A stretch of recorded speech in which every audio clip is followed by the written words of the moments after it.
cái bây giờ chỉ lẽ ốc chỉ vì nó cả nhìn lấy số ra mà anh ăn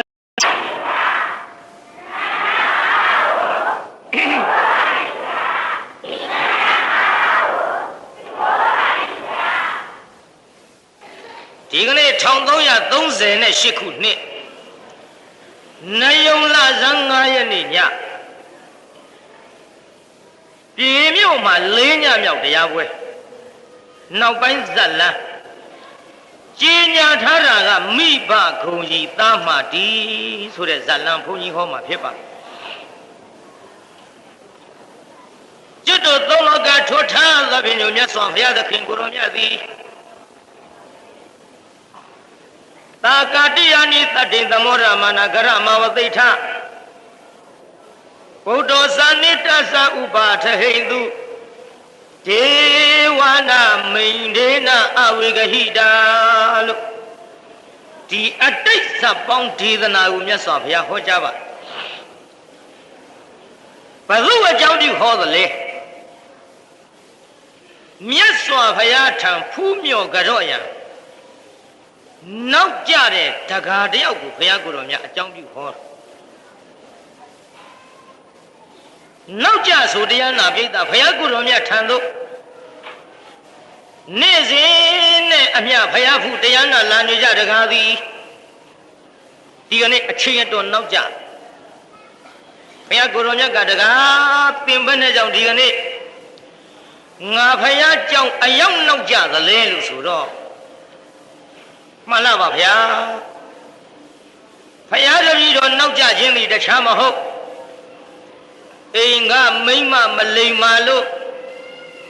để đi rồi nấu chả giống mà phải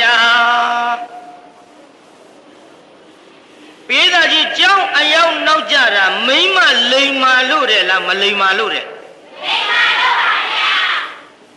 hè đại ca rồi vẫn là trong mà lấy mà ra rồi mà lấy mà bông à phải lùi rung hay lùi số đó nhớ xóa phải đấy phải để đi đó ý mà giá gì để đi đó mấy kim phết đấy mấy bạn nhớ ấy bỏ mà tu đi mà lấy cho mà ở trên này mà phải giáo khám mà nhớ của dân lâu đó phải Tabi đó biểu đề sự cái là nam thằng mu phải nam thằng dùng yan lâu dùng để mà cả akhu đó tabi đó mi ba mía cô mía xóa phải ấy mà nên thâu khai nó phải hè đại ca đó mình nên thâu đó mà là bà tabi đó nên mà thâu phải to thế là bỏ quê mi akhu mà đi vào mà chả mà mi vào cũng nên mà thâu ta, chắc là hôm nào vào rồi ngà, mình đi mi vào nhà cũng mà giá giá cả na thâu vậy, mà thuận toa ông nên thâu cái gì, nhớ sao vậy à, biết đó, mi vào cũng ngà nên thâu để ở trong bị chuyện nào vào đi phải à, biết đó nấu bông hoa nên thâu khai để ở đây ra trong yam biang về họ ra đó mua ba phải lúc phải u sao ấy đi đó mà nhớ sao phải của đó nhà chị cả đi để bà ra nước đi yang sa chi đó phải luôn lấy ví dụ nấu bông hoa luôn lấy ví dụ akha số là chả là vì bông ở đây ra trong phải họ phải là đánh bị mà bị mà làm mình ốc chốt xiên khá bây giờ bà mình vào lấy bị mà làm mình ốc chốt để chơi khá mà phải là bị miêu này mà ní mà về to rồi cái lấy tới rồi gì bây giờ vài vào lấy to rồi cái lấy tới rồi cái ông đã bị rồi đấy vài vào đấy đâu bây giờ nó bị miêu anh đi ông đã bị hoa số đó đâu, họ đi bìm yêu ye anh đi ở bên mà xí đấy, hoa cái lấy đấy luôn này mà bộ, lưu vong đã thong cho lâu xí đấy anh này, anh mới lâu đấy lưu cái đồ hoa này lưu khó gì, အမေကဘယ်သူပါလဲသားကလေးလှုပ်တဲ့လူကမောင်ပန်းစီ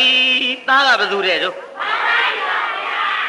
လက်ချိုးရည်အတွက်မှသားမိ2ယောက်ရှိတော့ဖွား2နဲ့မောင်ပန်းစီလိမ်မာလိုက်တဲ့သားဟဲ့ငါညီများအတူယူကြကွသားရဲ့လူကလေးရဲ့လို့ခေါ်လိုက်ရဲ့မိမခေါ်တန်ကြားရင်နားဆွင့်တဲ့သားမင်းတို့ခေလည်းနားဆွင့်ပါတယ်ဒါပေသည်ဆွင့်ပုံချင်းကကွာတယ်ဘုရုံးကတော့အမေခေါ်တယ်ဘာခိုင်းမလို့လဲအမေအနာကိုငါသွားမယ်ခိုင်းတာလှုပ်ဖို့ဆွင့်အခုဆွင့်ပုံကဒီလိုမဟုတ်ဘူးအမေခေါ်တယ်ဘာခိုင်းမလို့လဲပဲလစ်မလို့ဆွင့်ပုံချင်းမကွာဘူးလားတရားနာပြိဿကြည့်ဟဲ့ဟိုမှာနားဆွင့်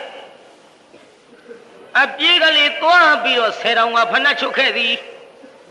မိဘအနာကပ်ပြီးရှက်တိုက်မသိဘူးဟဲ့ဖဏကိုမှတ်ကြလူငယ်တွေ10တောင်ကဖဏချုပ်ပြီးတော့ခါကလေးကိုင်းဝင်သည်မိဘရှေ့ကြတော့လေဒူးကလေးတုတ်ထိုင်သည်ပေးသားကြီးလိမ်မာတဲ့သားသမီးမိဘရှေ့ဘယ်လိုလှုပ်ထိုင်ဒူးတုတ်ထိုင်ရဟဲ့အတူယူစေခြင်းလုံးသင်္ကန်းစာပေးနေဒူးကလေးတုတ်ထိုင်နေ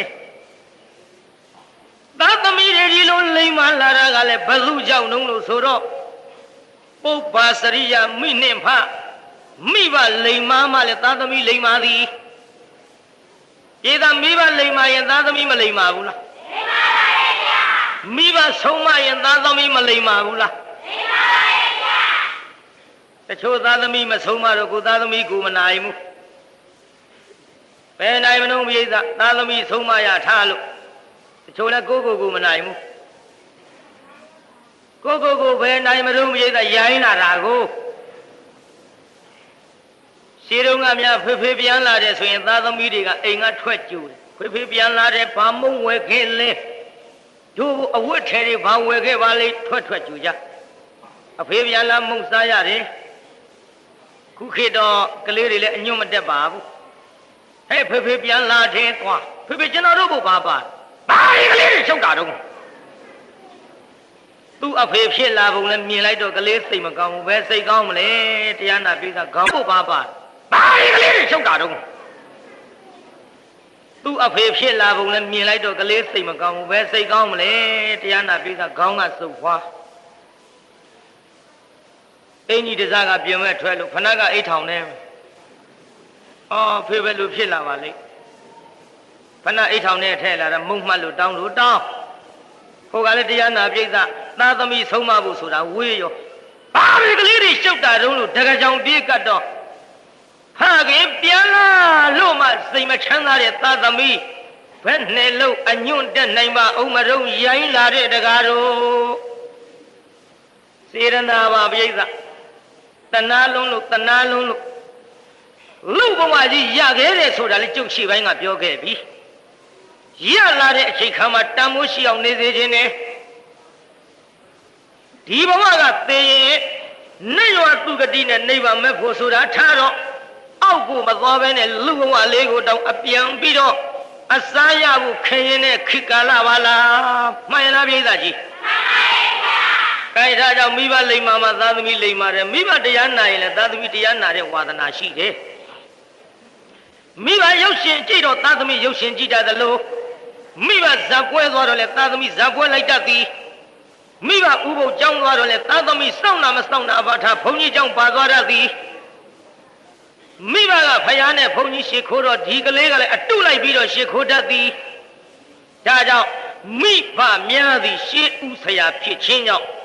သားသမီးများဆုံးမကြပါကြည့်ဟိုမှာတရားနာပိဿဒူးလေးတုတ်ထိုင်တဲ့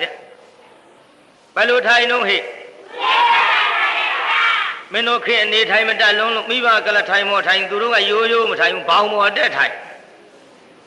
ခြေတော့ကနန့်သေးဒီထက်မိဘလေပင်ဖက်လို့မိဘကတင်မလားအောင်မေးတယ်အမေအာကဟာလေးတဲ့ငါလေပင်လာဖက်နောက်ထိတ်တက်မဲ့တာမှလေပင်နဲ့မကဘူးခမည်းတော်မတင်လို့သားသမီးတွေပျက်စီးနေတာကြောင့်ကျွတ်တို့တိုက်ပြေမှာများလှပါပြီ ဒူးလေးတုတ်ထိုင်လိမ္မာတဲ့သားမမေပါလေခင်ဗျာဩငါသားပြောစရာရှိလို့ငါသားလေးထင်ခုတ်တဲ့ကိစ္စတနာတယ်သို့တော်လည်းအိမ်အောင်ချထားတဲ့ကိစ္စငါသားလေးတိုင်ပင်နေတာပြောလို့ဖြစ်သေးဘူးထင်ပါရဲ့ငါသားအမေကိုထင်ခုတ်ကြွေးရတာပင်မမှုလားသားရဲ့မမေကျွန်တော်မပင်မမှာဘူးခင်ဗျအမေကိုလှုပ်ကြွေးပြီးတော့နေရတာပဲကျွန်တော်ကျေနပ်လှပါပြီလိမ္မာရဲ့သားဟဲ့မနဲ့မိုးလင်းလို့ရှိရင်ငပိပုတ်လေးနဲ့ထမင်းထုတ်ဓမ္မတော်လေးခါထုတ်ပြီးတော့တောထဲမှာထင်းကုတ်ထွက်ရတဲ့ပန်းစီလိမ္မာလိုက်ပြန်လာတော့လေထင်းလေးတွေခုတ်ဖြတ်ခွဲစိတ်လို့ဘာယာနာမြို့ကြီးထင်းတစည်းကိုအသဗျာတပြားစေးနဲ့သွားရောင်းရရှာတဲ့မောင်ပန်းစီပင်မလိုက်တာထင်းခွေးတော့လေပန်းစီရေခတ်တော့လေပန်းစီမိမတွေချေရေးပြုတ်ရေးအလုပ်ထမင်းချက်တဲ့အလုပ်ကြပြန်တော့လေပန်းစီပင်မလို့အကြည့်တော့မိဘစိတ်သေးသာသမီဆင်စီမြင်းရနာမြင်ရင်တော့ဆင်းနေမြင်းကန်တာပဲမြင်ရင်လိုက်ဒါကြောင့်သားလေးဆင်းရတာကိုကြည့်ပြီးတော့သားရဲ့ပန်းစီရဲ့လူကလေးမမေ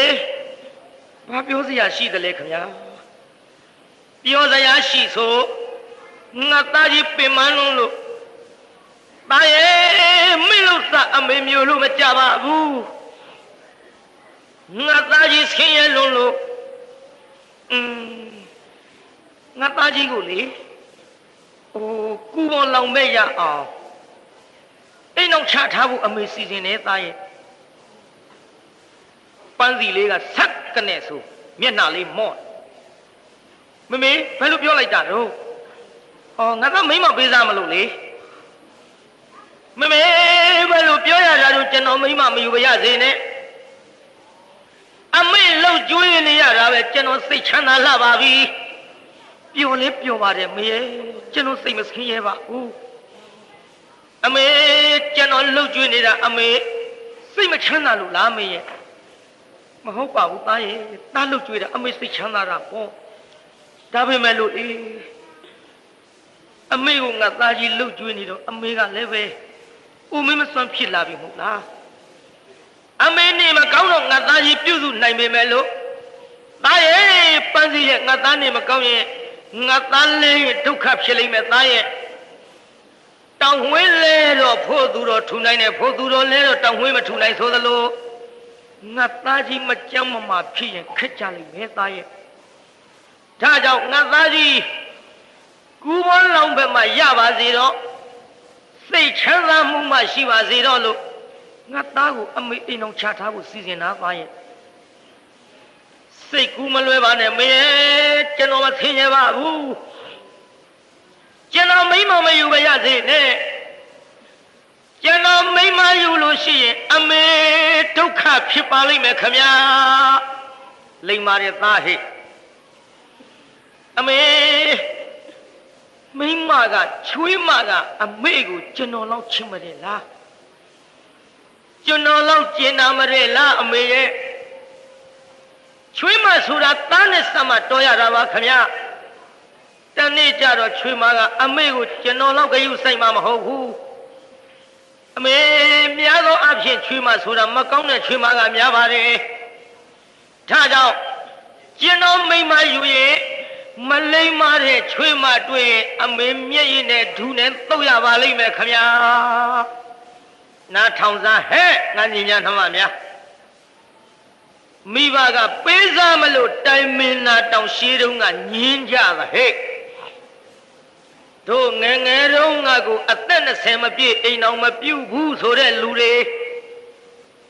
အသက်20မပြည့်ခင်တော့အမေတို့လှုပ်ကြွေးမယ်တဲ့ဗျအိမ်အောင်ပြုတ်ဖို့စိတ်ကူးမရှိဘူးသူများတိုက်တွန်းလည်းမရဘူးမိဘပြောလည်းမရဘူးအခုတော့ကွယ်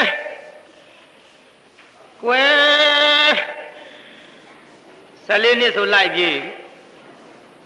ဘယ်လိုဟာတွေမှလည်းမသိဘူးမောင်တာသားနဲ့မပရာအားကြအထုပ်ပိုးနဲ့လမ်းမွေကြိုက်မှတော့မရှိဘူးလိုက်ချင်တာတော့ကြည့်ကြပါဟဲ့ ဒါကြောင့်တရားနာပရိသတ်ကြီးအခုခေတ်ကာလငယ်ငယ်ရွယ်ရွယ်နဲ့ဒုက္ခဖြစ်ကြပါသည်သလဲဝင်ဖင်မမဲခင်လေပြောကြကြားကြတဲ့အတိုင်းပေါ့ကြည်တရားနာပရိသတ်ကြီးမိဘတိုင်မင်နာတောင်ညင်းပြီးအခုညင်းသေးရလားပရိသတ်ညင်းပါဘူးမိဘတိုင်မင်သူတို့ရှိပြီးကုန်ဖြစ်ပြီးကုန်မြန်တာဖဖေးတဲ့မမေးတဲ့ကျွန်တော်တို့ချစ်ချင်းခွဲပါနဲ့တဲ့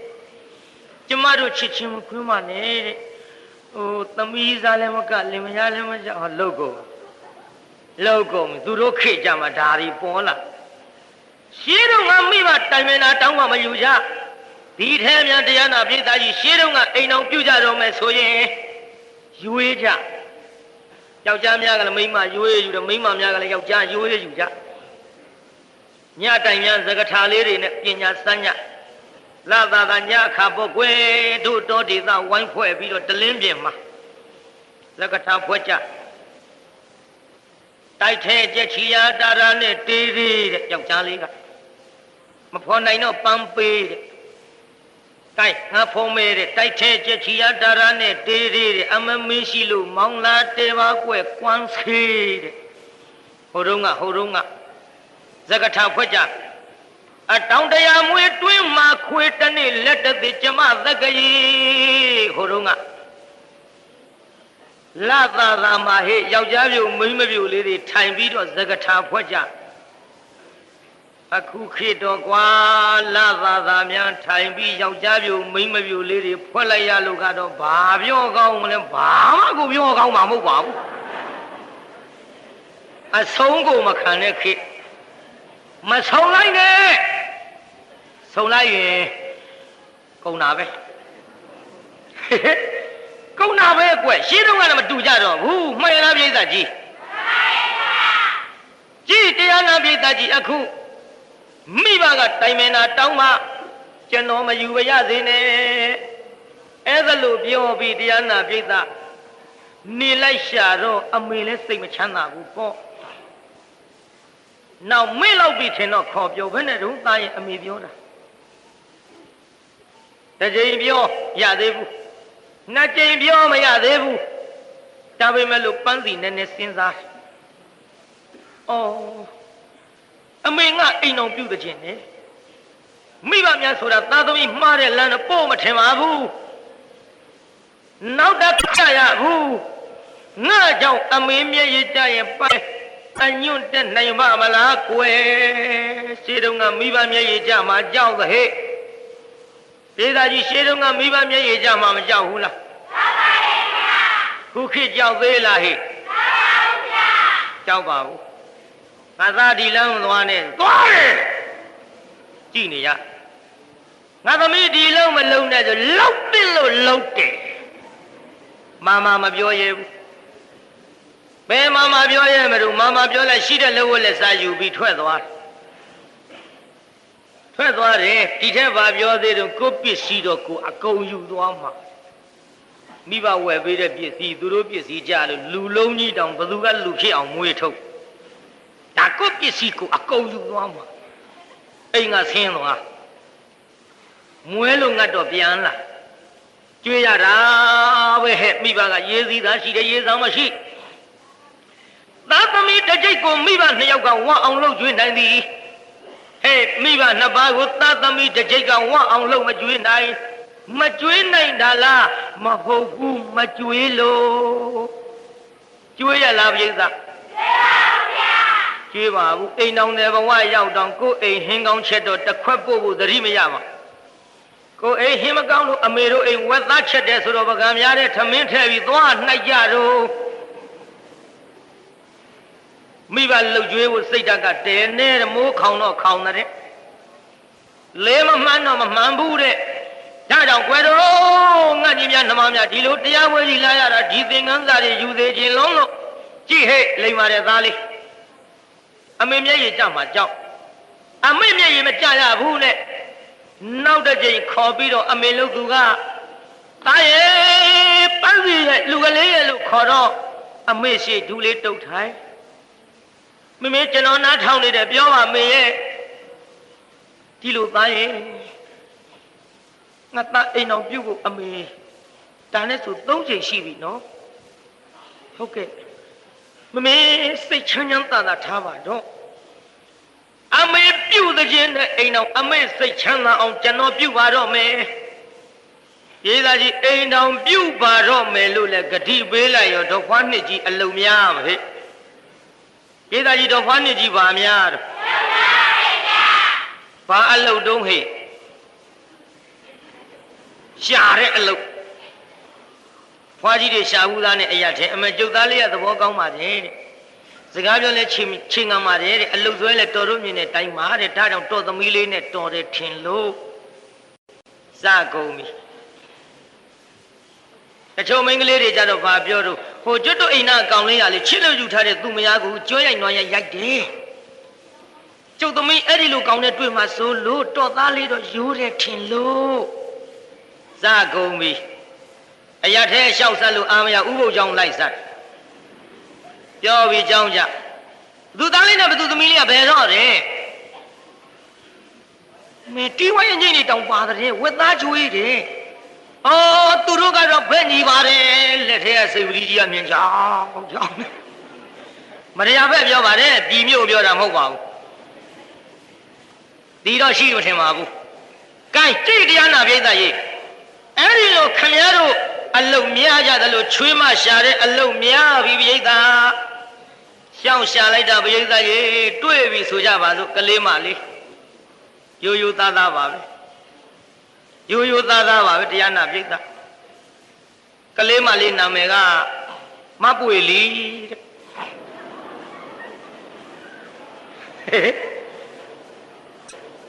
ပြိဿကြီးကောင်မလေးနာမည်ဘယ်သူတဲ့တော့မှတ်ထားဟဲ့ငါနှမများပွေလီနဲ့ရွှေမျိုးမတော်ကြနဲ့ငါပွေလီချောင်းတန်းနဲ့ပြောပြအောင်ခလေးမလေးကနာမည်ရင်းကမလှလှရုပ်ကလေးလှလို့မိဘပေးထားတာလှလှတယ်ဒါပေမဲ့လို့ကလေးမလေးကရုပ်လှတဲ့လောက်စိတ်မလှဘူးဟဲ့ဒီအိမ်ငါသတင်းဟိုအိမ်ဖို့ဟိုအိမ်ငါသတင်းဒီအိမ်ဖို့ဟိုကာလာသားလေးနဲ့တစ်မျိုးဒီကာလာသားလေးနဲ့တစ်ဖုံရေရီယိုတဲ့မြန်လေးဟဲ့ပွေလီမနမိုးလေးအိမ်ပေါင်းစီရောက်ပြီးပြီတုံမီရှုံမီနဲ့ရှုံလွန်းပွေလွန်းလို့မိဘပေးတဲ့လှလှဆိုတဲ့နာမည်ပြောက်ပြီးတော့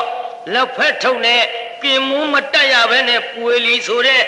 ရက်ကရွာကပေးတဲ့နာမည်ကကောက်ရတယ်လို့ပေါ်လာသည်မှဟဲ့ပွေလီကြောင့်ဒီလောက်ပြောသိရောပေါ့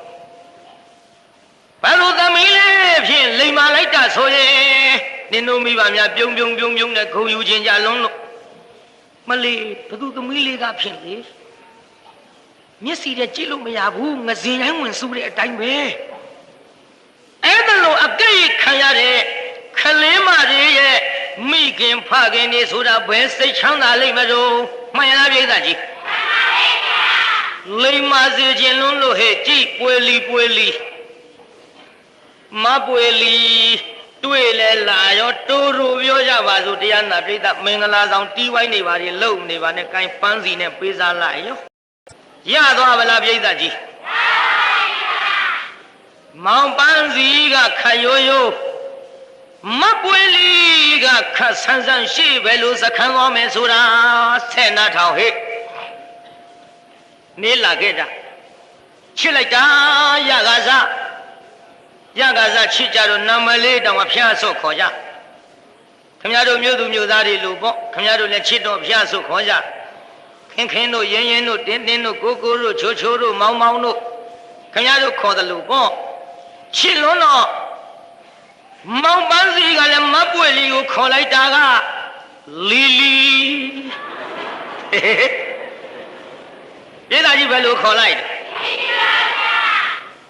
မပွေလီကလည်းမောင်ပန်းစီကိုခေါ်ပြန်တော့ဟုတ်တယ်ဟေးလီနဲ့စီဒီလိုမှကြိုက်တော့မှာပေါ့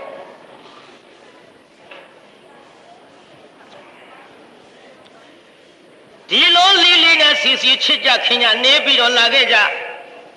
အိမ်တော်ရေးများဟဲ့ဆန်တပင်တင်းချစ်ချင်းမရမျက်စပ်ပိုးဝင်ဆိုတာဒီဒကမတွေဆံမင်နဲ့နေတာသိပါတယ်ဆံမင်ထုံးထားတာညီရင်ကိစ္စမရှိဘူးအဲ့ဒီတပင်နဲ့မြန်တင်းနေပြီဆိုရင်အတော်နေရခက်မျက်စပ်ပိုးဝင်နဲ့ မျက်စိထဲမြန်ပိုးကောင်ဝင်တဲ့အချိန်သိပါတယ်လေဒါကြောင့်ချစ်နေတဲ့မယားချစ်နေတဲ့လင်ဆိုတာတယောက်သောသူနဲ့များတရားနာပရိသတ်ကြီးကိုမျက်စိအောင်အမြင်မတော်တွေးလိုက်မြင်လိုက်ကြားလိုက်ရရင်ဟောအဲ့ဒီဆန္ဒပင်တင်မျက်စပ်ပိုးဝင်တဲ့ကဲ့သို့အင်မတန်အခမ်းရခဲ့ကြတဲ့အိမ်အောင်ရေးတယောက်နဲ့တယောက်ချစ်ချစ်ခင်ခင်နေကြမယ်ဆိုရင်ဖြင့်ตายရဘူးလားပရိသတ်ကြီးตายရသဘောကြည့်အခုသူတို့ချစ်ကြခင်ကြကျင်နာစဆိုတော့မောင်ပန်းစီလေးတရားနာပရိသတ်တော်တဲ့ထင်ကုန်သွားထင်စီလေးထမ်းပြီးကဲနဲ့ပြန်အလားမပွေးလီကတနခါပါမှလိမ့်လို့အိမ်တိုင်းကလေးမှီဆောက်မောင်ပန်းစီတော်တဲ့ကပြန်လာတော့ပြည့်ပြီးတော့ထင်စီကလေးကူချမောင်ပန်းစီပဲလိုပင်တော်တဲ့ကမောလာပေမဲ့ပြုံးနဲ့ထွက်ကြိုးတဲ့မပွေးလီရဲ့မျက်နှာမြင်လိုက်တော့အမောပြေတဲ့ပိဋကပြေသာကြီးမောင်ပန်းစီအမောမပြေဘူးလားပြေရောပေါ့မြင်နာမြင်နာကိုမြင်နာမမြင်ရအမောမပြေဘူးတကားတွေသိပါတယ်တချို့အိမ်ကမိန်းမတွေကထွက်လဲနေရောခွေးရိုက်ကြောင်ရိုက်အိမ်ကမသားရင်ရနေတာပဲတွေ့ကျင်တာမတွေ့ရလို့အမောမပြေဘူးဒါကြောင့်ဒကမတွေလည်းထွက်လဲမနေကြနဲ့ပြန်လာရင်ကြိုကြအိမ်ကြီးလေးဖြစ်တော့ကူချုံပေါ့လေချွေးလေးဖြစ်တော့သုတ်ပေးပေါ့တင်ကြမလို့ပါဘူးမျိုးသူမျိုးသားတွေကကြုတ်တဲ့ကြောချင်းကြောနေမှာပါကဲရှိသေးတော့လေရုပ်ရှင်တွေပြဇာတ်တွေကြည့်နေမှတော့ကျုပ်တို့ကကူးကြိုယုံခိုင်းတာခမည်းတော်ကပြေးဖက်မဲ့အစားတွေဆိုတော့ကျုပ်ပြောလဲများနေမှာပဲတရားနာပိဋကရှေ့သာဆက်ကြစို့မှန်လားတရားနာပိဋကကြီးမှန်ပါဗျာကဲကြည့်ဟဲ့အခုအမောပြေတဲ့ဒါကြောင့်ဓကမတွေကိုလည်းကျုပ်နည်းနည်းတော့မှားခဲ့ကြည့်လူလည်းလောက်တယ်တော့မအောင်မင်းနဲ့နည်းနည်းလောက်လုံးမလို့ဟုတ်တယ်မိမများအပြော့တက်ရတယ်အပြောကောင်းတော့အထောင်းသက်သာတဲ့မှတ်တာနော်အပြောကောင်းတော့အထောင်းသက်သာတဲ့ဗျရှင်းတော့ကမိမများအပြောကောင်းတော့ရိုက်မဲ့ဒုတ်တောင်ရေမှုတ်ရိုးဖြစ်သည်ပြေးတာရိုက်မဲ့ဒုတ်ပါဖြစ်သွားတယ်ဘာဖြစ်လို့အပြောကောင်းလို့မြုံလာရှင်းတော့ကရွာတရွာမှာယောက်ျားတွေကထင်းကုတ်ထွက်မိမတွေကညနေပိုင်းကျတော့တနခါပါမှလိမ့်ပြီးတော့ရွာဥထိတ်ကညောင်မင်းကြီးထွက်ကြကြသည်လာကြဟဲ့တို့လင်သားတွေပြန်လာချိန်နီးပဲလို့ရွာဥထိတ်ကညောင်မင်းကြီးထွက်ကြကြသည်ညောင်မင်းကြီးရောက်တော့မောင်မင်းကြီးသားများထင်းစီတွေထမ်းလို့ကဲနဲ့ပြန်အလားဟမလေးပခုံးဘောကထင်းစီလေးခေါင်းဘောပြောင်းလို့သူ့အတွဲလေးနဲ့သူပြုံးနဲ့အမောကိုပြေးလို့တနေ့သ၌ကြတော့တရားနာပိဋကအပြောကောင်းတဲ့မိန်းမကလားမကြိုဘူးတဲ့ပြုတ်လားမကြိုတော့ဟိုလူဘက်ပဲ့နေတာပေါ့ကြည်စားသူများတွေကြိုတယ်ဒီမိန်းမမကြိုဘူးသူကြသေးတာပေါ့ပြီးမယ်နဲ့တော့ကျိန်တော့ကျိန်ပြီပြုတ်ဘာသိမယ်တော့ပြောတတ်ဘူးအေးမင်းတို့သွားနေကြကွာငါနောက်မှလိုက်ခဲ့ရှက်နဲ့ထင်းစီနာထင်းစီညောင်မင်းကြီးနာချပြီးတော့တရားနာပြေတာပါလာတဲ့ဓမ္မတူလေးနှုတ်ဒုတ်စိမ့်လေးတစ်ချောင်းခုတ်ထင်းကြောက်စီလေးတဲ့ထိုးအိမ်ကြရိုက်မတယ်ဗျဒါသိမယ်ပြောတာပါရိုက်မတယ်မိမချင်းဆိုတော့လေဟိုမိမတွေကကိုချင်းစားတယ်ဟေးညီသွားကြိုသေးဘူးလားအေးညီယောက်ျားတော့ဒုက္ခုနေရတာပြင်းနေလားမကြိုလို့ညီတော့ရိုက်တော့မယ်ထင်တယ်အပြောကောင်းတဲ့မိမကဘာပြောတယ်ကိစ္စရှိပါဝေးတဲ့ဒီကောင်ကြီးတော့အပြောပါတယ်ငါနိုင်ပါတယ်တဲ့အပြောကောင်းတဲ့မိမကကြိုဘူး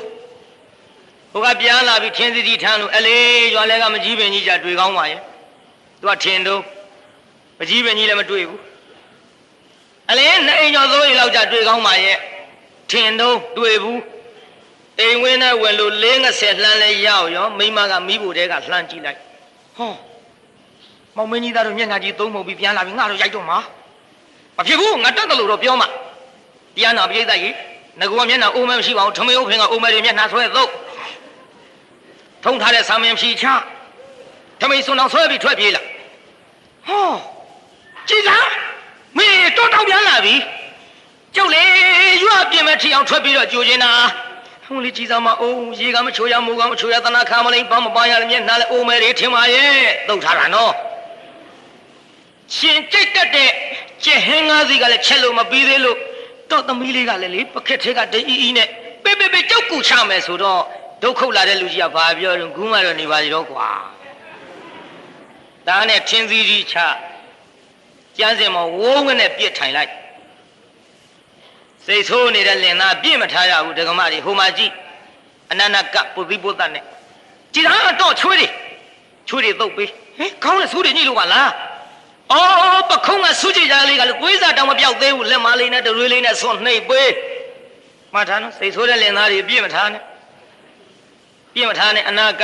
ကြဆိုသည်ပြောရမှကမပြောရဖ ೇನೆ သွားကလို့ကံချိုးရုပ်တာမဟုတ်ဘူးဟုတ်တယ်အပြောကောင်းမှဖြစ်တယ်ဆိုမှကြည်တရားနာပြိဿရွှေဒေသနဲ့တုတ်ပေးလို့တရားနာပြိဿအမောလေးပြေလောက်အောင်ပြောတော့ပေါ့လေတော်ပြီထင်းခုတ်တဲ့အလုပ်ဆိုတာနေဘူးခေါင်ခေါင်ကြီးသိပ်ပင်မနာကျုပ်ကအိမ်ကကလေးတွေနဲ့မဖြစ်လို့နေခရတာတော့တော်ပြီမနေ့ငါကြရင်တော့တော်အိတ်ထဲနေကျုပ်ကိုယ်တိုင်ထွက်ခုတ်မယ်ရိုင်းမဲ့လူကြီးကဘာပြောတော့ဘယ်ဖြစ်မှတော့ကွာမင်းနေရပူနဲ့ဟေးဒုက္ခလာတဲ့လူကြီးကဘယ်ဖြစ်မှတော့နေရပူနဲ့တဲ့မရိုက်မှန်းလဲသိရောပရိသတ်ဟိုမိမတွေပြောလို့ဒုက္ခထာသိသားပဲမသိကြအောင်ဆောင်ပြီးတော့ထင်းစီနာပြေးဟောကြည်စားတော့လေထင်းကြောင်စီတဲ့ဒုတ်စိမ့်လေးတစ်ချောင်းထူးထူးဆန်းဆန်းခုတ်လာတော့ဘာလို့ဖို့ပါလဲအပြောကကောင်းထားတော့ဟိုလူကြီးကရိုက်မဲ့လူကြီးကဘာပြောတော့အာမမင်းမသိဘူးလားကွာအိမ်ရင်မို့ရိုးချိုးနေဟာရင်မို့ရိုးလှုပ်ဖို့ခုတ်လာတာတဲ့ပရိသတ်ကြီးအပြောကောင်းတော့ရိုက်မဲ့တော့ဘာဖြစ်သွားလဲဒီထဲတရားနာပရိသတ်ကြီးလင်လုံးတဲ့လူကရေချိုးသွားတော့တော်လေချွေးတဲ့တန်းနေနဲ့ရေမိုးချိုးကြည့်အောင်မလားအေးအရေချိုးသွားမယ်အော်တော့ရေချိုးသွားတာဟိုလက်ကြည့်ဖြင့်ရေအိုးလေးတစ်လုံးဆွဲသွားပါလားဆိုရိုက်မဲ့လူကြီးကပွေဟာအမလေးမရိုက်တဲ့ပြင်ထင်းခွေရာကအပြန်ရေအိုးတစ်လုံးတောင်အခက်ခိုင်းနိုင်ပါသေးသည်အိမ်ရှင်မတို့လူလည်းလောက်ပါအောင်မယ်လို့ပြောတာပြောပြီးပါပြီခင်ဗျားတို့ဒါကြောင့်အပြောကောင်းတော့လေအထောင်းသက်သားတဲ့မပွေလီကျိုးတော့လေမောင်ပန်းစီအမောပြေတယ်ပြေဘူးလားပြေသားဒီလိုနင်းလာခဲ့ရမှမိပွေလီဇာတိမပြောက်အော်ခက်လိုက်တာငါဖြင့်အိမ်တောင်ရေးအဆင်မပြေတော့ပါဘူးအိမ်တောင်ကြတယ်ဆိုတာအစကအကောင်းမှတ်ငကိုကဘလက်တက်နေကြတဲ့အခုမနေရတော့အနေကျပ်ပြီပေါ့တရားနာပြိဿဒါကြောင့်ငါနှမများလည်းမှတ်ထားကြဟဲ့အိမ်အောင်ပြုတယ်ဆိုတာနည်းနည်းတော့ပြောရအောင်အဝေနိကဒုက္ခလေးကိုင်းဆိုးကြည့်စမ်းဟဲ့နောက်ကဆိုးကြည့်စမ်းမှာအပြိုဘဝစွန့်ပြေချ၍ပိုရမှန်ညာမိမများဤငါးပါးမလွဲအစင်းရဲကအမြဲလာစဉ်ရာသီဝင်၍မရွှင်နွမ်းလျက်ပန်းပွင့်ရ၏ပညာရှိများရေးထားတာရှင်းစရာမလိုဘူးဆိုဟဲ့တလတစ်ချိန်ဥရုပန်းပွင့်တာတစ်ခုလက်ချိုးခဲ့ဆိုတော့မှထိုမတပါအစဉ်အဖြင့်လင်သားအိမ်ရလက်ရောက်ပါ၍လင့်အိမ်နောက်လိုက်တာတစ်ခုနောက်တစ်ခါဆိုလိုက်နင့်နာအမှန်လင်းညင်းခံရလင်းညင်းစေတာကိုခံစားတဲ့ခြေရင်အလုပ်ကျွေးတစ်ခုသုံးခုဆိုလိုက်တဖန်မသွေသားတန်တွေကိုနေရှိလာများပယူထားရှင်ကိုလဆယ်လောက်တန်တွေလွယ်တာထည့်လိုက်တော့ဘယ်နှခုတော့လေးခုဟဲ့ကြော်တုတ်မသွားနဲ့ဟုတ်လက်ချိုးဆိုလည်းမချိုးဘူးဆိုတော့မှထင်ရှားလက်စစ်အချိန်တွေ့သောမေမူမူတဝူးနှင့်အထုဒုက္ခမွေးဖွားရသည်အဝိနိကဒုက္ခ၅ပါးတဲ့သာသမီမွေးဖွားတဲ့ဒုက္ခအကြီးဆုံးပေါ့ယောက်ျားဖောင်းစီမိန်းမမိနေတဲ့သေမီရှင်မီနှလီရှင်တွဲချိန်ငင်များချင်းခွင့်ညာတင်ဆက်ရင်သေမဲ့ဘက်ကများသေမဲ့ဘက်ကိုချိန်ခွင့်ရှာထွက်မနေနိုင်လို့သာအိမ်အောင်ပြုနေကြကာမတတ္တဝါမို့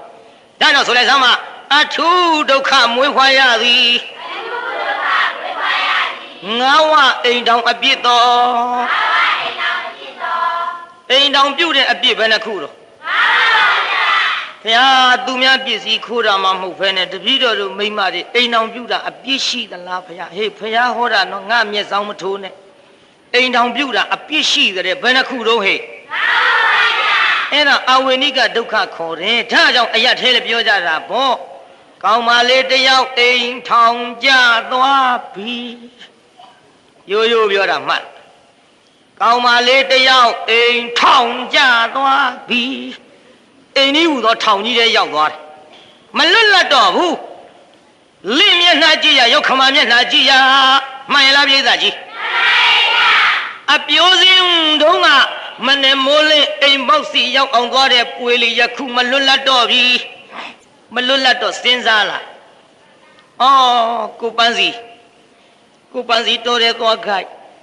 အိမ်ကသူ့အမေအိုကြီးရှိနေတော့ငါထင်တယ်လို့မသွားရသွားပြန်တော့လေသူ့သားကိုတိုက်အောင်မယ်မဖြစ်ဘူးဒီမိမကြီးဒီအိမ်မောကဆင်းမငါလွတ်လွတ်လပ်လပ်နေရမယ်ကြံမဟဲ့ကြံတော့အမေအိုကြီးကန့်လန့်တိုက်လာပြီပေါ့မောင်ပန်းစီတော်တွေကပြန်လာတော့ကိုပန်းစီတော့အမေကြီးကျုပ်ကိုဆဲတဲ့ဆိုတဲ့မိတဲ့တွန်းနေမင်းဒီလိုမပြောပါနဲ့ငါအမေဒီစိတ်ထားမရှိပါဘူးငါနဲ့တက်တက်လုံးနေလာတာရဘူးပြိဿအမေချစ်တဲ့သားဆိုတော့ရရလားပြိဿဘယ်လိုမှပြောမရဘူးနောက်မောင်ပန်းစီမရှိကြသမီးအမေဆမ်းပြုတ်တောက်ချင်တဲ့သမီးရဲ့ဆမ်းပြုတ်တောက်ချင်တဲ့ဆိုတော့ဆမ်းပြုတ်တော့ကြိုးပါရဲ့စားတပွင့်မှမခတ်ဖဲနဲ့တိုက်ဘယ်လိုနေမလဲဟဲ့ပေါ်တော့အရသာရှိရဲ့လားသမီးညီဆမ်းပြုတ်စားပေါ်လှကြီးလားပေးကြီးများလုံးနဲ့ဆိုတဆုပ်ကြီးခါ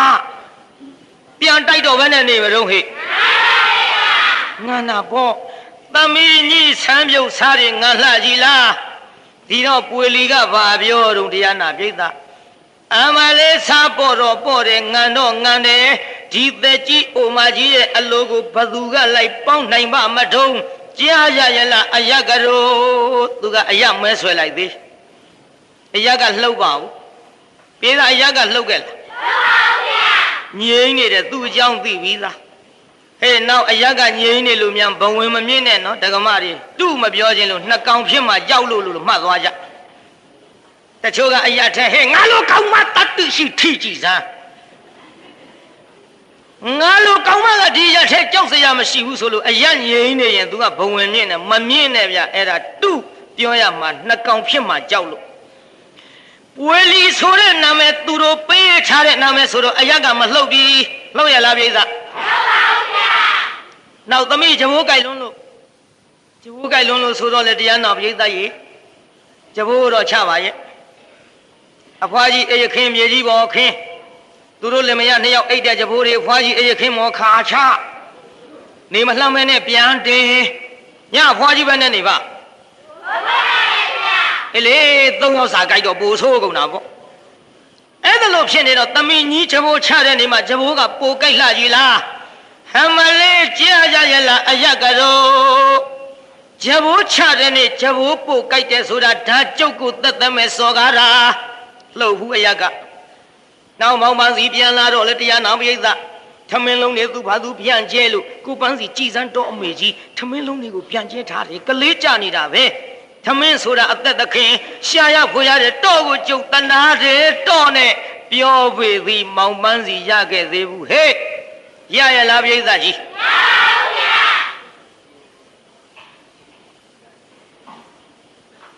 ဒါကြိမ်ပြောမရနှစ်ကြိမ်ပြောမရနဲ့တရားနာပြိဿကြီးဟာ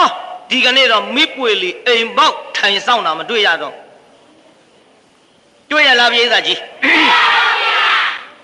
ဘယ်တွေ့မလဲပြိဿအိမ်ထဲဝင်ပြီးတော့ညာနေညာနဲ့တွေထုတ်မောင်ပါစီတော်တွေကပြန်လာတော့ကျူနေကြကျူတာမတွေ့ရသဖြင့်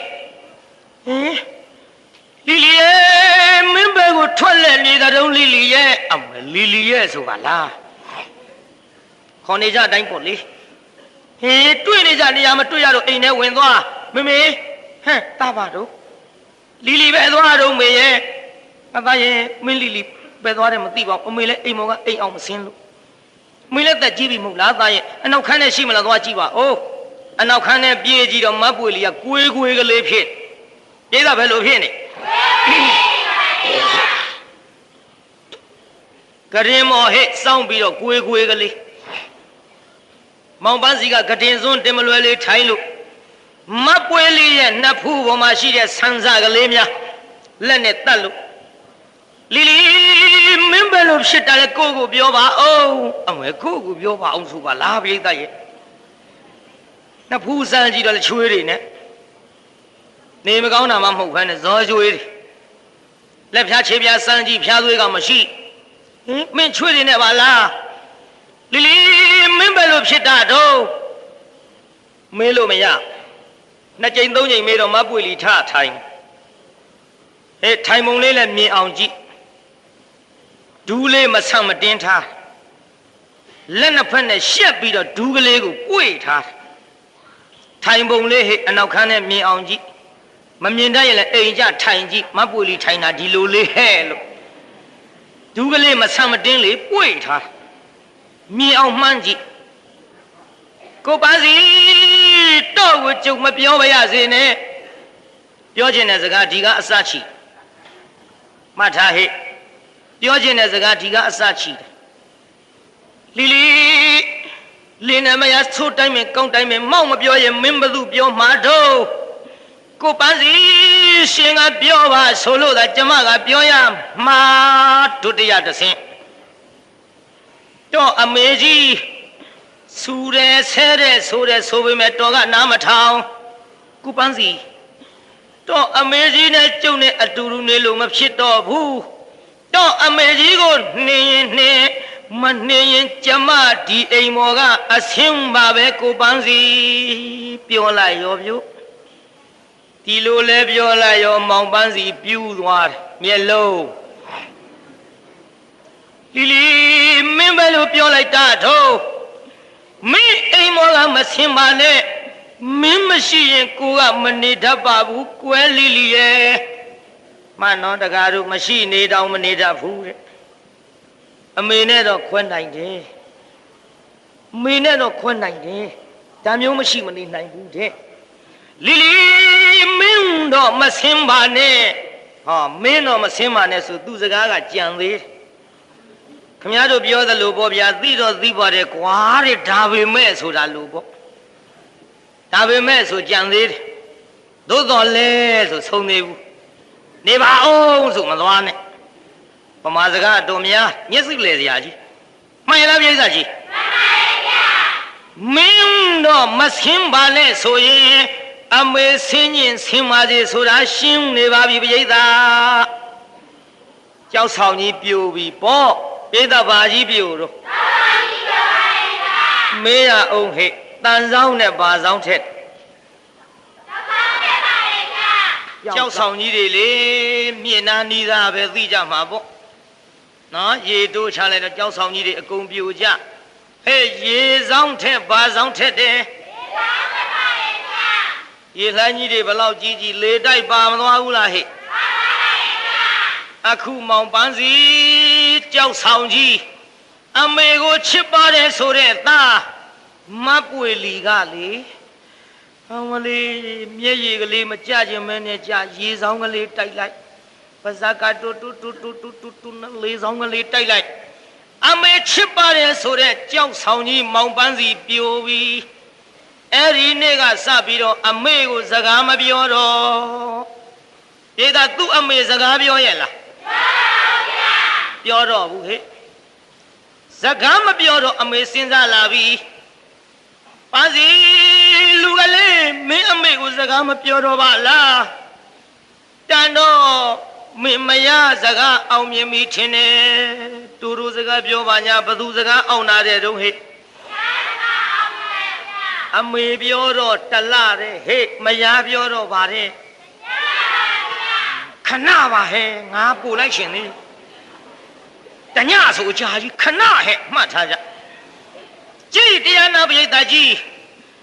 မောင်ပန်းစီခမမရစကားအောင်မြင်လို့အမေစကားမပြောတော့သားရဲ့လူကလေးနေခဲ့ပြီတော့အမေရှိရင်ငါသားကြီးစိတ်မချမ်းသာဘူးငါသားကြီးအမေရှိနေသမျှစိတ်ဆင်းရဲမယ်မင်းမယားကိုမင်းကအမေထက်ပိုချစ်တာကိုသားရဲ့ဟဲ့ဖွားနဲ့ညိအပြည့် ညီအပြေသားကိုအိမ်အောင်ပြုတ်ကိုခိုင်းတာညီသားမရရှာပေးတာညီအပြေညီခံတော့အိမ်အောင်ပြုတ်ကိုခိုင်းစဉ်အခါတုန်းကသားလေးပြောတဲ့စကားငါနားထဲကမထွက်ပါဘူးမမေကျွန်တော်အိမ်အောင်မပြုတ်ပါရစေနဲ့ကျွန်တော်မိမမယူပါရစေနဲ့ကျွန်တော်မိမယူရင်အမေဒုက္ခဖြစ်ပါလိမ့်မယ်ခမညာအမေကိုချွေးမကကျွန်တော်လောက်ချစ်ပါမလားချွေးမဆိုတာသားနဲ့ဆက်မတွန်းရတာပါအမေရဲ့တဲ့မလေးငါသားလေးအိမ်အောင်မပြုတ်ခြင်းမနဲ့ခိုင်းတာဖွာနေညီအပြည့်ဟဲ့ညီအပြည့်ညီခံဒီအိမ်မောမနေနဲ့ညီမြန်မြန်ဆင်းတော့အဝိစားလေးထုတ်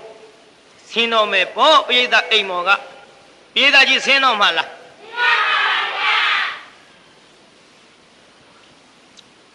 ဝိစားလေးထုတ်ပြီးအိမ်လေကားထက်ဆုံးကနေသားလေးမျက်နှာမြင်မလားလို့ကြည့်ဟိုကကြောပေးနေတယ်အမြင်မခံဘူးသားလေးမျက်နှာမြင်တော့နဲ့ဆင်းလိုက်တာလေကထစ်ချော်ကြအထုပ်တခြားလူတခြားအမလေးသိပါပြီတာလူကလေးပန်းစီရဲ့အမေကိုလာပြီးတော့ကြည့်လဲပါအောင်လိမ့်ကြတာမြင်တာဂယုမဆိုင်ဘူးပိဋကဟင်ငါသားနဲ့အမေနှစ်ယောက်တည်းရှိစဉ်အခါတုန်းကတော့အမေအိမ်ဦးကခွေးနေတဲ့ဆိုရင်ဖြင့်မမေစက်ကြောလေးကလားကျွန်တော်စက်ကြောထိုးပေးမယ်အမေရဲ့ညောင်းရင်ကျွန်တော်နင်းပေးမယ်အမေရဲ့အမေကိုပူတယ်လေရှင်တွေလေးတောက်လိုက်ပေါင်းလဲကျွန်တော်ကြိုးပေးမယ်ပယုတ်စီလေးလိမ့်လိုက်ပါအမေရဲ့နဲ့ခေါ်တော့ငါပယုတ်စီရှိမရှိတော့မသိဘူးငါရမ်းတုတ်တာဟေ့ကြလားခုခေတ်နဲ့မှန်းရတာပေါ့ကြာပန်လားဘီပီလားတော့မသိဘူးဒီလိုနဲ့တရားနာပြိတ္တာကြီးဟင်းအဲ့ဒီနှုံးကငါနေမကောင်းဘူးဆိုရင်ငါသားလေးပြုတ်သူသလောက်အခုတော့အိမ်မောကသေလူမျိုးပါလိမ့်ကြတာတောင်ဂယုမဆိုင်တော့ဘူးအာရဲ့လူဝဲလေးနေခဲ့ပြီတော့ငါသားကြီးမျက်နှာကိုအမေမြင်ရမလားလို့ကြည့်ပေးမယ်လို့ကြောပေးနေလို့မမြင်ရအမေသွားမယ်ငါသားကိုလွှမ်းလျက်နဲ့အမေခွဲမဲ့လူလိမ္မာကြီးကြောင့်အမေမျက်ရည်မကျတော့ပါဘူးအောက်မေခဲ့ပြီမယ်လို့ခုတော့လေအမေမျက်ရည်ချောက်စီပါမို့လားသားရဲ့လို့သားမောင်ရဲ့ထဲမှာတက်လေလူကလေးရဲ့ပန်းစီရဲ့မောင်မိကငယ်မျက်ရည်ရောစီငိုကကြီးပါလို့ဒီမျက်ရည်မလေးအမေမျက်စိမကြတော့ဘူးလို့အောက်မေခဲ့ပြီမယ်လို့ခုတော့လေအမေမျက်ရည်6စီပြီတားရည်6စီပါဘောလားရဲ့လို့မမီကငယ်မျက်ရည်ရောစီငိုဝါကြီးပါလို့ဒီမျက်ရည်ခွေးရင်ကနွမ်းသားမောင်ကိုလုံးနာနဲ့ပြမမပြီတဲ့မပြမပြီလူကလေးရဲ့နေကြီးနဲ့မှကောင်းတာဟုတ်တယ်ကျုပ်တစ်ပါးနဲ့6ကတ်တိုင်းငိုတယ်လို့မှတ်ပေါ့ဗျာ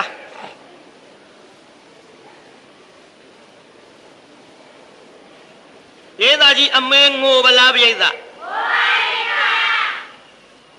ကျုပ်ငိုခြင်းကလည်းပြိဿမနေ့ကငိုခြင်းကလည်းပြိဿမနေ့ကငိုခြင်းဟုတ်တယ်သားနဲ့ပတ်သက်ရင်တော့သားမောင်ရဲ့ထဲမှာသက်လေဒီတပုတ်ရှိသမီးနဲ့ပတ်သက်တော့လေသမီးယရနာရဲ့ထဲမှာသက်လေဒီတပုတ်ရှိအော်ဘုန်းကြီးမင်းသားတွေလိုတရားနာပြိဿဆိုင်နဲ့ဝိုင်းနဲ့မဟုတ်တော့ဒီလောက်ဆိုရင်ဒီလောက်ပဲငိုပြဖို့တော်တာပါမှန်လားပြိဿကြီးမှန်ပါဗျာကြည့်တရားနာပြိဿငိုပြီးတော့အမေလို့သူဆင်းသွားတားဖို့မရပါဘူးအဖွားကြီးကယွာနောက်ဖျားရောက်ပြီးတော့တရားနာပြိဿသူများအိမ်ဟိုနဘေးမှာအဆွဲကလေးချပြီးတော့သူများခိုင်းတာလို့သားလှုပ်စားလာခဲ့တဲ့မိခင်ဟေ့ချွေးမမလိမ္မာတော့အိမ်မော်ကဆင်းသွားရရောက်ခမဆိုတာအိမ်ဦးနတ်တဲ့ဟဲ့ငါထမများနဲ့အမအများမှသွားကြအသက်ကြီးတဲ့မိန်းမကြီးတွေလည်းမှသွားအသက်ရှိတဲ့ရောက်ခမကြီးတွေရှိကြသေးတာကိုရောက်ခမဆိုတာအိမ်ဦးနတ်တဲ့မှသွားကြကြည့်တရားနာပြိဿအခုအိမ်ဦးနတ်ကြီးချွေးမလိမ္မာလို့ဒုက္ခဖြစ်ပြီးတော့ရွာနောက်ဖြာမောင်းအငှားထောင်းစားရမောင်းအငှားထောင်းစားရမှဒ ဒေါ်ဖွားနှစ်လည်းအိမ်ကထွက်သွားရောပွေလီသားယောက်ျားလေးတယောက်ရပါတယ်ဟဲ့သားယောက်ျားလေးရတော့ပွေလီကပြောတယ်ဘာပြောတယ်ထင်လို့ကိုပန်းစီတော့အမေကြီးမင်္ဂလာမရှိဘူးအမင်္ဂလာမကြီးသူရှိလို့သားသမီးမရတာခုသူလဲထွက်သွားရောသားသမီးရပြီတော့အမေကြီးမင်္ဂလာမရှိတဲ့အမင်္ဂလာမကြီးပါလားတော့ပြောဟဲ့မသိလျော်တာဒီအဲ့ဒီစကားတရားနာပြေးတာတော့ဖွားနှစ်ကြာပြီဟင်ကြည်ဆောင်လောကကြီးသူတော်ကောင်းတရားတွေသေကုန်ပြီသူတော်ကောင်းတရားတွေမရှိတော့ဘူးသူတော်ကောင်းတရားတွေမသေးလို့ရှိရင်ပွေလီလဲသားမရတာရငါလဲအိမ်မော်ကမဆင်းရတာရသူစကားနှမျိုးနော်မဆင်းရတာရဆိုတာထားတော့သားမရဒဏ်ရာဆိုတဲ့စကားလေးအဓိပ္ပာယ်ပါတယ်ပါရောပေါ့တရားမသေးရင်ပွေလီသားမရဒဏ်ရာတရားမသေးရင်နဲ့ဟဲ့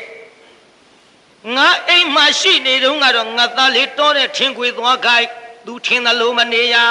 ငါမချန်တတ်တဲ့ဘုန်းကြီးဆိုတော့ပြောလိုက်တော့အခုငါလည်းအိမ်မောကဆင်းမလေရောငါသားလေးတောတဲ့ထင်းခွေသွားတဲ့သားကိုင်းကုံရောလို့ဆိုမှဒါကြောင့်သူတော်ကောင်းတရားတွေရှိလို့ရှိရင်ပွေလီသားမရရန်ရာအဲ့ဒီလိုတရားနာပိဋကသူတော်ကောင်းတရားတွေသေပြီဆိုပြီးရွာအနောက်ဖက်ထွက်ပြီဗျတောင်းတလုံးနဲ့သမင်းအိုးတွေထက်ဆန်တွေထက်ပြစ္ဆုတ်တွေဝါတွေထက်ဂောကလန်တွေထက်နှမ်းတွေထက်ပြစ္ဆုတ်တွေဝါဆိုတာလက်နှီးစုပ်ပြောတာဂောကလန်ဆိုတဲ့ရောင်းမပြောတာဟုတ်သားဂောကလန်ကြီးဗမာစကားများတယ်တချို့ကလက်နှီးစုပ်တဲ့တချို့ကပြစ္ဆုတ်တွေဝါတယ်တချို့ကလက်ခုတဲ့တချို့ကျတော့ပူကဲဟုတ်သားပူတဲ့နေရာသူမကဲတာကဲကြည့်တရားနာပြိဿရေအဲ့ဒီလက်နှီးစုပ်တွေရောင်းမတွေနဲ့အကုန်လုံးထည့်ပြီးတော့တောင်းတဲ့ထက်အဝတ်ဖြူစင်ကြယ်တွေဝတ်ပြီးတော့ဟောရွာအနောက်ဖက်သင်းချိုင်းထွက်ပြီးပြုတ်တရားသေးစွမ်းသပိတ်သွတ်မရဲဗျလူငယ်တွေမလိမ္မာတော့ဖွားကြီးကြံမိကြံရကြံကုန်ပြီတရားသေးစွမ်းသပိတ်သွတ်မတဲ့ဧသားကြီးလူတွေသေတော့သပိတ်သွတ်တယ်လို့တရားလဲသေလို့သပိတ်သွတ်မတဲ့ရွာနောက်ဖက်ထွက်ပြီးလူတွေရဲ့အုတ်ခေါင်းခွန်ကိုဖိုကနောက်လို့တရားနာပိဋကနှမ်းနေကြိတ်ဆန်းနေဆေးထမင်းအိုးကြီးတဲလို့ဆံမင်းနဲ့ဖားရချပြီးဒီလှုပ်လို့တော့တရားမင်းကြောက်ဖြာတင်းပြီးပိဋကတရားမင်းပါဖြစ်တရားမင်းကြောက်ဖြာတင်းတော့တရားနာပိဋကလူပြေကြည့်လိုက်ငါရန်သူရှိသလားရန်သူမတွေ့ဘူးသားသမီးတွေမလိမ္မာလို့အမေအိုးဒုက္ခရောက်တာသိတဲ့ဖြင့်ဒီကိစ္စငါသွားဆုံးမတော်မယ်တရားကတရားနာပိဋကရေကောင်းကင်ကနေလာရောဆိုကြပါစို့ကောင်းကင်ကနေလာပြီးတော့ပုံနာရောက်ဖန်ဆင်းပြီးတော့သင်္ချိုင်းမှာဆင်းသည်ပိဋကတရားမင်းဆင်းမလားဆင်းပါဗျာအဖွားကြီးကြံမိကြံရတွေကြံတော့တရားမင်းဆင်းလာပြီးတော့အိုးဖွားကြီးတော့ဖွားနေဘာလို့တာတို့မေးဗလားပိဋကကြီးမေးပါဗျာဩရတဝတ္တသူစီယံလကိတကိစ္ဆာနိကိဉ္ကုံမမရိတိတဝါပေထတိလာဒောဝတိတန္တုလာနိတီလောရနောဟေဟိတိကိတ္တဟေတုအဝတ်ဖြူစင်ကြယ်တွေဝတ်လို့နှမ်းနေကြိတ်ဆန်နေဆေးပြီးတော့လူသေးခေါင်တွေရဲ့အုတ်ခေါင်းကိုဖိုကနောက်လုပ်ပြီးတော့ခမရဒီနှမ်းထမင်းတွေကဘသူကျွေးမလို့တော့ဟဲ့ပုံနာငါစားဖို့မဟုတ်ဘူးလောကသူတော်ကောင်းတရားသေးလို့တရားသေးစွမ်းတပိတ်သွတ်မယ်ဩတော့ဘွားနေတရားဆိုတာဘယ်သေးရိုးထုံးစံရှိမလဲဟင်တရားမသိရင်ငါလည်းအိမ်မောကမဆင်းရပွေလီလဲသားမရရရပြောပြီပြောအကျိုးသိအကြောင်းနဲ့အကုန်ပြောပြလိုက်တော့မှဟာတရားကပုံနာရောင်ဖြောက်ပြီးကောင်းကင်တဲ့ပိဋကတရားကောင်းကင်တဲ့ဗလားပိဋကအယောင်ဝါချွန်တဲ့နဲ့တရားအယောင်ပြတရားအသိဉာဏ်လည်းလိုက်ပြီးအလုပ်လုပ်ရနော်တဲလွယ်တာမဟုတ်ဘူးပိဋကတရားအယောင်ပြမယ်အယောင်ပြကောင်းကင်ကနေပြီးတော့ဗာပြောတယ်ထင်တော့ဘာနေသူတော်ကောင်းတရားဆိုတာမသေးဘူးလူတွေကသူတော်ကောင်းတရားကိုလက်ခံမထားပဲလေမသူတော်တွေတရားဖြင့်တိုက်ထုတ်လို့သူတော်ကောင်းတရားဆိုတာသေရိုးထုံးစံမရှိဘူးလူယုံမာတွေရဲ့ထံမှာမနေပဲနဲ့ ထွက်ပြေးတိမ်ရှောင်နေခြင်းသာဖြစ်တယ်တရားဆိုတာမသေးဘူးတရားမင်းဖြစ်တဲ့ငါတရားမင်းဘယ်မှာသေလို့လဲလို့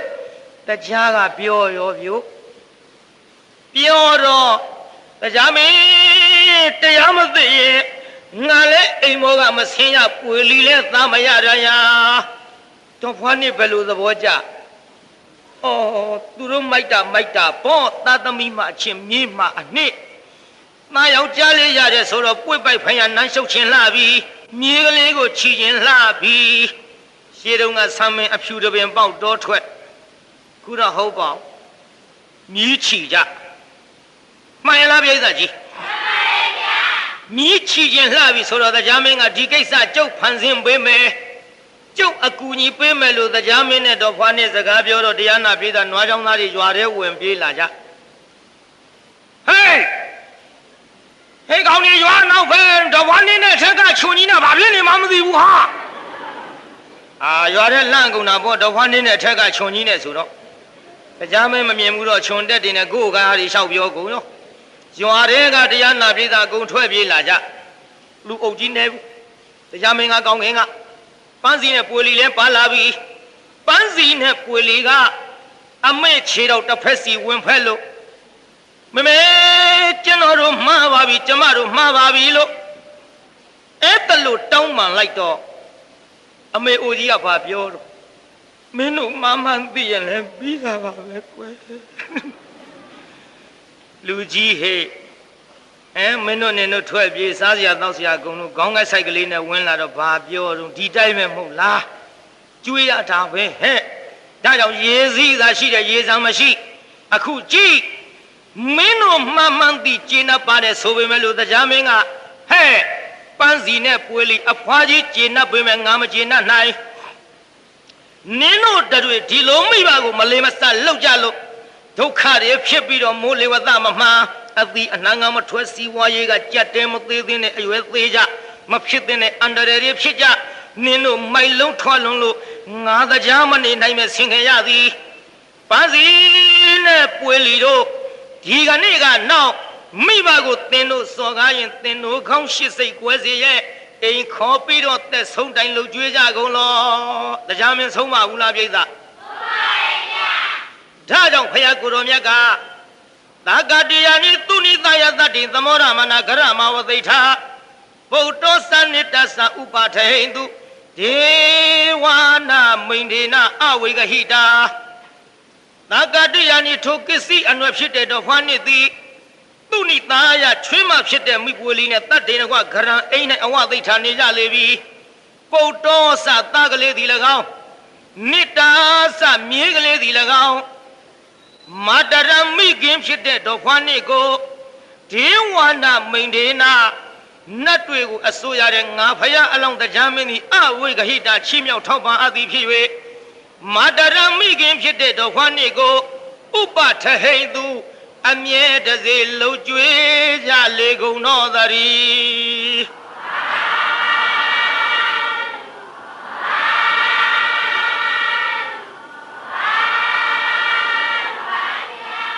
ဟဲ့တကားတဲ့ဘုရားကအဲ့ဒီတုန်းကဝေလီကယခုမိမိပါနှင်းအထုပ်ခိုင်းနေတဲ့မိန်းမအရင်တုန်းကမိအမေကိုမရစကားနားထောင်ပြီးတော့အိမ်ကနှင်းထုတ်ခဲ့တဲ့မောင်ပန်းစီကမင်းဟဲ့အခုလေအဲ့ဒီတုန်းကတရားမင်းအဖြစ်နဲ့ဆုံးမခဲ့တာကငါဖယားအလောင်းပွဲလို့ဇတ်တော်ကိုပေါင်းပါတယ်ပြိဿဒါကြောင့်တရားနာပြိဿကြီးမနဲ့ဖြင်ကမှာကျုပ်နောက်ဆုံးညဖြစ်ချင်းကြောင့်ဇတ်ထုံနာမယ်မှတ်သွားကြအလှဤနီကုံးဆိုတာကျုပ်ဟောမှာဖြစ်ပါတယ်ဗျာနောက်ဆုံးညအကောင်းဆုံးဟောရမှာပေါ့အလှဤနီကုံးဆိုတာအလှမှန်ဝင့်နေတဲ့လူတွေအလှတွေဘယ်လိုနီကုံးချုပ်သွားတယ်ဆိုတာနဲ့ဖြင်ကသိပါလိမ့်မယ်ဗျာ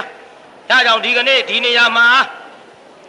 ဒီလိုဟောကြားလိုက်တဲ့ချိန်ခါမှာဖယားအပမှာကပ်ပြီးတော့အတိတ်ဇတ်ကိုနာကြရတဲ့တက္ကသီဒေသနာဝသနေသောတာပတ္တိဖလေပဋိဋ္ဌာဟိဒိဋ္ဌိနဲ့ဝိစီကိစ္စပြုတ်ရသောတာပန်ဖြစ်ပါသည်ကဲမေတ္တာပို့ကြဗျာဒီနေ့ပြီးပါပြီတကဘာလုံးမှာမြတ်တတာ ချမ်းသာကိုစိတ်မြဲပါစေအားလုံးကိုယနေ့ညကြွရောက်လာကြတဲ့တရားနာပရိသတ်ကြီးချမ်းသာကြပါစေအားလုံးကိုယနေ့ညကြွရောက်လာကြတဲ့တရားနာပရိသတ်ကြီးကျမ်းမာကြပါစေအိမ်ပြန်ပို့ကြပါစို့အတ္တဂေဟေပြောသမျှဟောသမျှတွေကသဘောမကြပဲအပြစ်တွေ့ကြလျင်ခြေရင်နဲ့ဘုံမုံစစ်တွေပြစ်ပြရသီးသီးသောမိမိတို့အိမ်ငါဌာနသို့နိဝတ္တန်တုသီခံရသာပြန်ကြပေတော့နိဝတ္တန်တုမိဘတွေဘယ်လိုဂုံရှိတော့လဲသားသမီးတွေလိမ်မာမှဂုံရှိမှမို့ဒါကြောင့်မိဘဂုံဟာသားအပေါ်မှာတည်ပါသဖြင့်မိဘဂုံကြီးသားမှတည်တဲ့ဆိုတဲ့ဇလန်းကိုနာကြပြီးတော့မိမိတို့ဌာနသို့မှန်စွာမနေပြန်ပါလေတော့ပြန်ကြစေကုန်သတည်း